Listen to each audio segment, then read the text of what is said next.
Hey everybody, my name is Joel. This is Luke, who's going to make sure to speak up real nice and loud so the camera can hear him. And our team is called, well... Yeah, we don't have a name yet, do we? Yeah. Hey, if you have an idea for a name, what can they do? You can post it in the comments. Absolutely. So if you have an idea for a team name for us after you watch this video, let us know what you think it should be. But we're basically going to review games. Look at me, I'm already itching my face. We're going to be reviewing games based on the perspective of a family. Whether or not we think a family would enjoy the game, not enjoy the game, if it's a good fit for families that game together. Because we have an interesting deal going on. Luke likes games okay, I love games, and my wife / Luke's mom, Not so much. it's going to take a special game to convince her that she wants to play it more than Like Ticket to Ride. once a week maybe. Yeah, she's a big fan of Ticket to Ride. Well, at any rate, there was a game that had caught my attention way back when it was on Kickstarter even. I think I just caught it as it expired on Kickstarter, which bummed me out. But the game was called Kings of Air and Steam. You can see it right here. It has some beautiful artwork on there. Very steampunk. Very steampunk. The game is for 2 to 7 players, which is kind of neat. Most games are 2 to 6. Right, and not very many games have an odd number for players. For the maximum, yeah. So it can play up to 7 players, which I know a lot of the strengths of games like Seven Wonders and Bonanza, things like that, are that they can accommodate larger groups. Well, this one can too. It can do up to 7 players. Although the game time on this one is said to be 1 to 2 hours. If you're playing with 7, you're going to be looking at that 2 hours. We played with 3 last night. We got done in about an hour. And some change, right? Right, but then again, we did only play 3 rounds. Yeah, we would have finished the last couple up fairly quick, I think. Right. But again, 1 to 2 hours. And the suggested ages for this game are 13 plus. We'll get into that a little bit more later, but Luke, what do you think? I think it should be like maybe 9 plus. He's 9, so he would know. So, Alright, let's dig right into the components. This game is by TMG. TMG does some really great games. Like, can you think of a couple examples from TMG? well, they have made a game called Belfort, which is a very good game. They've also made a very good game called Eminent Domain. It's like another game called... It's a great game too. Right. Anyway, we like both those games, and we'll tell you how we feel about this game at the end of this review. But this one's in the same family of games. And the thing about those other 2 games is the components on them are really great. And they also have non-traditional boards. So Eminent Domain's mostly a card game, but it has some cool spaceships and that real elongated, cool board. Right. Belfort has those crazy pizza slices that make that pentagonal board. It's like technically where you're building a city. I'm not going to get to it.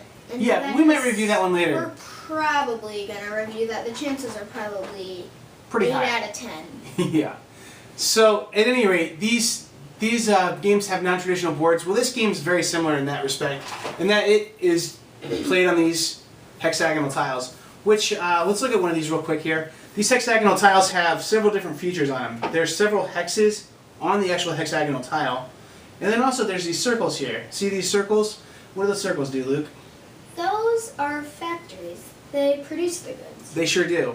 And then these other colored in hexes, this is Geekopolis, and I can't read upside down very well, but at any rate, these all have different names of cities, and if I had to guess, I would say that had to do with the Kickstarter funding, that you got to name a city maybe. But at any rate, these cities are all named in their specific colors, as well as the factories. The factories produce a specific colored good, and these cities want a specific colored good. So it's our job, in this game, to deliver those goods to those cities. Now, I know what you're thinking. Let's go hit the back arrow. This has been done 100 times. Goods delivery. I've seen it a million times. Well, this game's a little different. Not only because it has this cool hexagonal board, but also because it has a little bit of a catch to it. This is done in phases. You don't just have a train that delivers the goods. There's also a Zeppelin. So this board's done now, right? Not exactly. This is the 2-player... Oh. Remember yes, these guys? the bumpers. You need to put those guys on there. Now these are actually fairly important because they connect a whole lot of space. And they just make the board look a little bit better, I think. But you'll notice there's train tracks between the cities. That's one way that the goods were moved. So the train tracks move the goods between the factories, or no, they don't. They just move them between depots, which are these little guys here. These little train tracks, and cities. Anything else, we forgot to show the instructions. The instructions. Were the instructions pretty colorful and good on this one or not? Yeah, I'd say so. So, most TMG games have good instructions. This one is not any different. I would say the directions on this are pretty exceptional. So, yeah, without getting into too much detail on that, those are really good. Now, these depots basically are these little, they look like Settlers of Catan houses almost. They are essentially, they're just like little places that store your goods. Now, the goods have to get from the factory to the depot somehow, and that's where these really cool, it seems like Kickstarter has a lot of cool minis in them, and that's where these come in. And these are Zeppelins, or airships, or whatever you want to call them, very steampunk. They're basically going to take the goods from the factories to your depots. So now, you can't start the Zeppelin anywhere you want. Like, you can't start this here and then start your Zeppelin like way over here on factory. Correct. It has to be where you're starting Correct. depot is. So every player starts by putting a depot on a train track, an unoccupied train track, and then you put another Zeppelin there, or a Zeppelin on there as well. And now, the point of the Zeppelins is they're going to go and get, do you have some goods? Another component we have are the goods in this game. The goods and then the market board as well, which I have right here.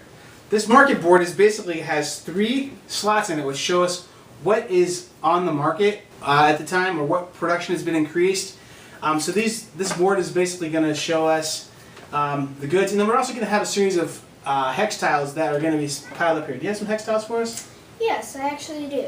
So there's going to be a pile of these hex tiles that he's putting in the slots where they belong. These hex tiles are going to take our goods, which we have markers for the goods in here to indicate the price of this good. So when pink came up twice, it would move up 2 spots. And when gray came up, which we don't have a gray good out here, but the gray would go up 1 slot. So that would indicate the price that you get when you deliver the goods into the cities that want these goods. I just saw something amazing. TMG, right there. Oh yeah, they're putting a little product placement in their market board there. That's cool. So at any rate, we also have player mats. Do you have a player mat to show us? I actually do. We have a player mat that every player is going to get at the beginning of the game. Oh hey, look at that. And this player mat's going to consist of several different things here. At the bottom, first thing you'll notice is there's a 1, 2, 3, and 4. It may not be the first thing you notice, but it's an important part. The next thing you're going to notice is this little slot here. This is a cargo hold on your airship. Your airship can hold a number of goods, which is indicated here on this strip. There's a 2, 3, 2, 2, or 2, 2, 3, 3, 4, 5, based on how upgraded your airship is. Now, we'll talk about upgrading airships here in a minute, but I'm going to get to that here a little later. I'm getting ahead of myself. You also have a train down here. The train is also going to be upgraded according to how things should be moved. And we're going to put these little, I don't have the other one here right with me, but we're going to put these little things on here and you can move up as you upgrade your different components. Actually, you know what? I do have the other one here. So you're going to have those marking that. You're also going to have a deck of cards that each player is going to get. Each player gets their own deck of cards.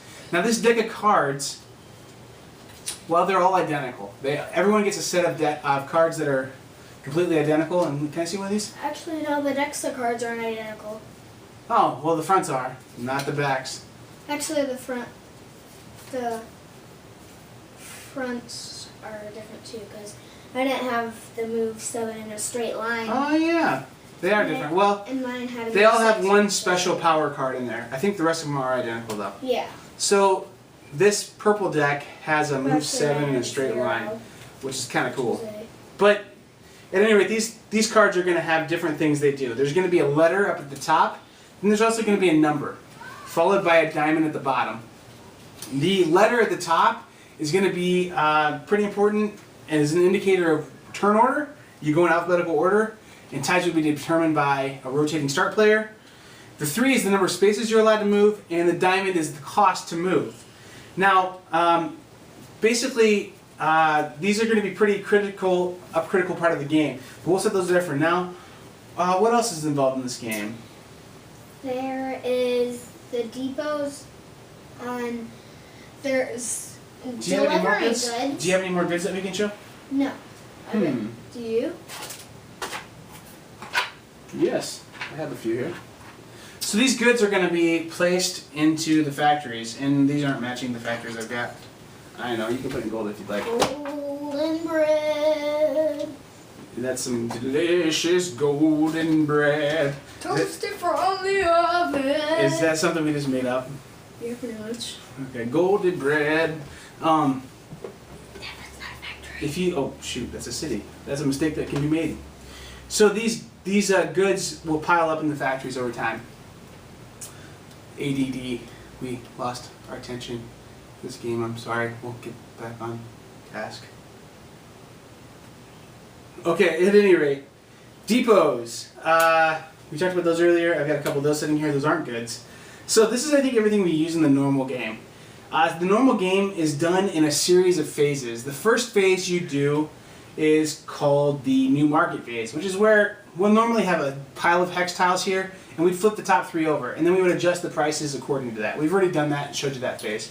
The next phase is going to be where I have a deck of cards, he has a deck of cards, and we both secretively look at our deck of cards. So do you have a deck of cards there, or just a few? Yeah, me too. And everyone has their own little symbol-y deck of cards. So anyways, you place the cards how you want them to go. Yeah, you pick 4 cards out secretively, and then you put them down in the 1, 2, 3, and 4 slots, based on the order you want them to be turned up. So once that's done, everyone has their little player mat and has their cards down. We move on to the movement and action phase, where we flip cards over. So if he had his 1 there, I have my 1, I would flip mine over and he would flip his over. And we would compare our cards. I couldn't do this for a certain reason. If this was our first turn, he would not be able to use his card. Because it has a diamond. And up now, here, before we get ahead of ourselves, this is an A card. So if he flipped an A card, and then I flipped over a B card, he would go first, because A is before B. However, if we had a tie, there would be a rotating start player that rotates clockwise, and whoever's closest to the start player, or is the start player, would get the tiebreaker. Next, we have the movement number here underneath there. That's how many spaces the Zeppelin can move. So his is a 0, which you may want to do for certain strategies. You would get to go first and then do an action without having to move. But mine says I can move 1 spot, so I'm moving 1 spot. And then I have no diamond cost on here. However, you can look on Luke's card here, and I don't know that you'll be able to see it. There is a diamond cost on that card. The diamond cost is basically the amount of maneuvering or whatever your ship can do, our ability to do more advanced maneuvers or tactics. So, however, on his little player mat here, his thing has a 0 diamonds underneath it. So you start with 0 diamonds. So that wouldn't be able to be used. Same as all the other cards, which have a diamond on them. So he would be in a lot of trouble this round. So you'd have to pick the cards that don't have diamonds off the bat. Now, so there's several of these. Wait, you do not have to choose cards randomly. No, you get to pick the cards you want to do. Because that would not be fair. I actually made that mistake my first turn. Yeah, and that puts you at a big disadvantage, didn't it? Mm-hmm. And these cards have really nice art on them as well. But basically, we're going to resolve these cards in order alphabetically. Now, once I've done my movement, I also get to do an action. There's several actions you can do here. The first one you can do is build another depot. So, Luke has 1 depot there. Let's say I did move my 1 spot, and then I built a 2nd depot. And I built my depot right here, on the same slot of track as Luke had it here. So this is not belong there. Say I wanted to deliver some bubble gum. So I got It's not bubble gum. It's either bubble gum or Pepto. Pink, I don't know what that stuff is. I don't know, it might be toxic fumes. Yeah, so the way how the game's going to work out, well, let's go over the actions first, please. Okay. So that's going to sit there. He's in his depot still. You can build a 2nd depot as one of your actions. Another action you can do is you can go ahead and you can upgrade your airship. So it says for $2 I can move this over 1, which means I still hold 2 cargo in my cargo hold. But also I can use 1 diamond cost. What's money again? Oh yeah, we didn't talk about money yet. There's money in this game. And the money in this game is really well done. It's on thick paper, and the artwork on it is just really great. It matches steampunk, what I would think steampunk money would look like. It's really sharp looking money. And I actually have some money right here too. Hey, how'd you get 100 when I only got a 10? know. Anyway. It's fairly tight at the beginning too because you only have $12 to start the game. So for $2 you can upgrade your holds at the beginning. Actually, you don't upgrade your holds, you upgrade your diamond value. You can upgrade your train too for same price. And you're going to want to do this for a number of reasons. One reason is because you do get more advantages when it comes to how you use that train. But another advantage you're going to have is at the end of the game, use better cards. You can use better cards. More victory points. You get more victory points at the end. If you have your airship totally upgraded at the end, you get 15 victory points. And if you have your steam engine upgraded completely at the end, you get 30 victory points. So, at any rate, another thing you can do is you can ship goods. So let's say we played the game a little bit. Luke picks this up. It goes into his cargo hold here. Then he maneuvers back to his depot, and he drops off his goods. Well, dropping off and picking up goods is a free action. However, shipping your goods costs an action. So let's say Luke had this good in his depot, and he wanted to ship it to this town to make the money that he can make. So at this point, the pink stuff is worth $6. He could say that I'm going to send this on my train, which I don't see the train pieces. Where are they at? There is none. So don't be alarmed if you don't have any. We'll have to just remember there's trains and use our imagination. Okay, so, anyways, if I wanted to do the train, this would actually get in the way. So his train right now, as it is, he hasn't upgraded it. It only can make one stop. So his train at the first depot it stops at would have to stop. And since it's not his own depot, he couldn't move the goods. However, if he moved his train up to an upgrade of 2, he could go one stop, and then the second stop would be there, and he could cash in the good. Also, when I run into his depot, I have to pay him $1. That's right.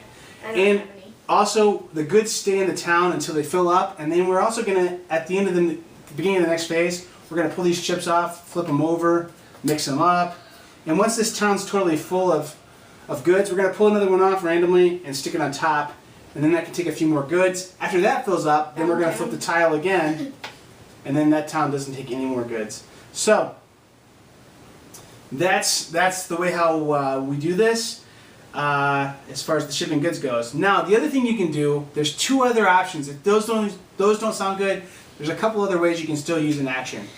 So if you don't have any goods that are ready to be delivered, or your airships aren't quite at the spot where they can be upgraded, you also can do something called a route adjustment. Which lets you go one more space. In any direction too, which is pretty critical. So normally when you move, you can't move into a space that's touching a space you've been in. And they call that making wide turns. However, when you do a route adjustment, so moving, a nice wide turn here, well, when you get to your final destination, you can move any direction on that route adjustment. So that's a nice little powerful end move you can do, but you do have to sacrifice your action for that. Also, if you're close to a factory or your depot to deliver goods or get goods, to drop them off or pick them up. It's a smart move to do the route adjustment. It could. And that could save you a whole card's worth of actions next time around. The other thing too that you can do, if that isn't going to even work out for you, the other thing you can do is you can go ahead and you can collect $3 from the bank. It's called soliciting funds. So if you're getting low on money, you can do that. And it's going to be important to keep a little money around because the next phase is called upkeep. During upkeep, any goods that you have in your cargo hold or in your depots are going to have to be used to, you're going to have to actually pay $1 on each one of those as upkeep. So that's either you can consider it a tax, or you have to pay labor to make sure they didn't get stolen, a security guard or something. But you have to pay $1 per round per good after you get done with that action phase. So the next phase after you do your actions is you go to upkeep, where you pay $1 per good. The last phase is production. And the production phase is where we place one good of each type in each city or each factory, plus these cards that are out at this point, we move those over too quick, would get an additional good. So we put out 2 bubblegum in bubblegum factories, and we put out 2, I don't know, what do you want to call this, gears? Yeah, metal. 2 gears in the gear factories. And then also there was a 3rd bubblegum out earlier that's right here. Pepto, bubblegum, whatever you want to call it. Toxic bubblegum. So we'd actually put 3 toxic bubblegums in each factory, the way how I understand it. So there'd be a lot of those goods going out, and they would be pretty valuable. So there might be a mad rush on that pink stuff right now. Yes. So that's the game in a nutshell. I hope you weren't watching this video to totally learn how to play this game, because we probably got some of the rules wrong. No, wait. Do you see anything suspicious about this map? It looks a little... I don't know. It looks wrong, like the actual map does. Like it has something to do with size, but I can't put my finger on it. Now, what do you mean by that? It looks a little small. Oh yeah, this is only a 2-player map. If we had to play with more than 2 players, like 3, 4, 5, 6, 7, we'd add more hex tiles and more bumpers. That wasn't exactly what I was talking about. It's kind of the art that looks small. Oh. Yeah, and the Zeppelins look huge. You're right. That's because I actually have my own theory. It is because the Zeppelins are really, really high in the air. Because even the clouds are tiny, but they're bigger than the towns. So you can only, So basically we're up above the Zeppelins looking down on Earth. And the Zeppelins are much closer to us than the towns are. So that's why they seem so large. That makes sense. But also with the size thing, there are more hexes that come in the game. So if you were playing with more players, you'd obviously have a bigger board and more bumpers. Now, one last thing I want to touch on before we do a review is this is the basic game that we've described. No. This seems suspicious. What happens when I flip it over? Yeah. Now, this purple ship that we've just been calling the purple ship the whole time, we actually learned in the normal game, the regular game, we were just showing you the basic game, we learned it's called the Da Vinci. The Da Vinci has special powers, and also there's also what we call character cards. Do you have any character cards you can show us? I do happen to have some. Oh, look at these character cards. And these remind me... This is the one that it matches up here. And these character cards remind me of the character cards in Mr. Jack almost. But these are two-sided because there's no secretism about it. I think I just made a word up. At any rate, these pilots will match different factions that you can pick when you get their boards. Also, you have, he pretty much just gave it away that you have 2 you can choose from. Yeah. So with the purple team that Luke's been kind of acting like he's playing with tonight, his airship's actually called the Da Vinci, which is a pretty cool name. And then he also has a pilot he can pick. So there's this robot-looking guy called Isaac, and his special ability would be, once per turn, after your action, you may spend 1 of your perpetual motion tokens to take an additional action. So that's pretty cool. He has these extra little tokens that come in the game, which are in here somewhere. Right here, he would get to use one of these little perpetual motion tokens a couple times a game to get an extra action. So that's what his faction has as their ability. And there are other factions that have expert pilots, which allow you to go as an action an additional number of spaces from a card in your hand. So it's technically an extra card? Yeah, you get an extra card. There's all kinds of different powers. You can steal things. So there's kind of villains, heroes, pilots, different factions you can play with in the normal game, which I think will keep things spiced up and kind of keep things original. And if we do something wrong, we probably did. Please don't complain about it. Comment on it in the comments, because we don't want to play the game wrong. You don't want to see us play the game wrong. Right, but... So now I think we're to the point where we can kind of talk about our reactions to this game. Well, there are these tiles that I don't know what to do, that's why I said that. Let's not worry about it right now. Okay. Yeah, I think that's one of the powers that you can add extra tiles or something. Technically, this one was kind of just for the basic game. Yeah. So we basically are going to review the basic game. That doesn't involve the different characters and things, because we really don't know those rules yet. Very well, at least.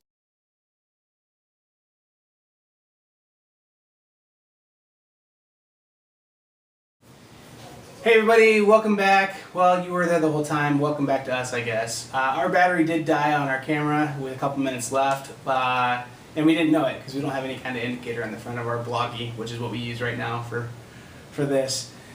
So we did have a dead battery towards the end, and that kind of bummed us out. But we'll just go over the review part that we did earlier. We're going to do our review in a bunch of parts. The first one's going to be 4 pretty specific reviews, and then the final ones are going to be our overall, based on perspective reviews.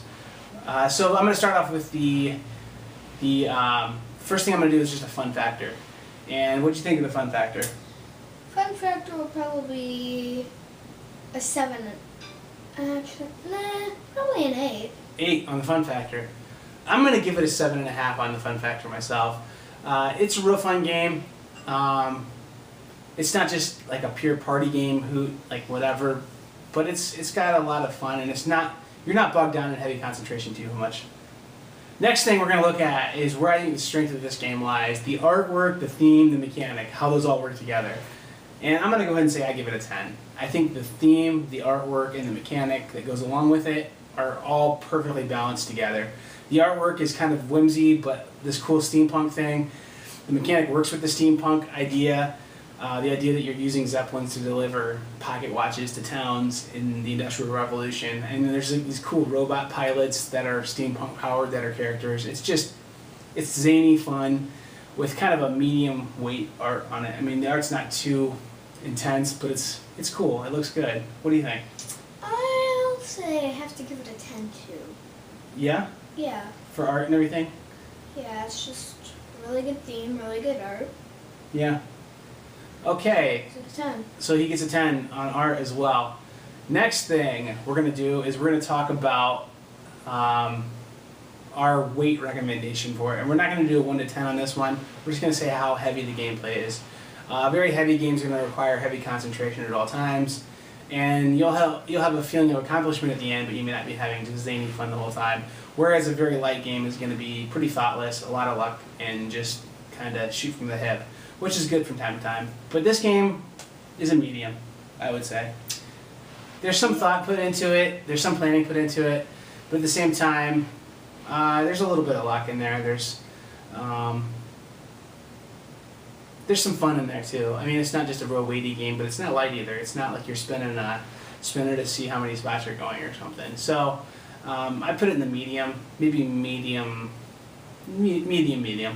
It's not medium light, medium heavy even. I would just call it a medium game. It's good. It's a good sweet spot for families that want to move into something a little heavier, but don't want to be bogged down by anything. What would you say? I would have to give it medium too, because it's not like Candyland where it's all luck and technically whoever goes first wins. Right. But it's not like Power Grid where you do all these crazy...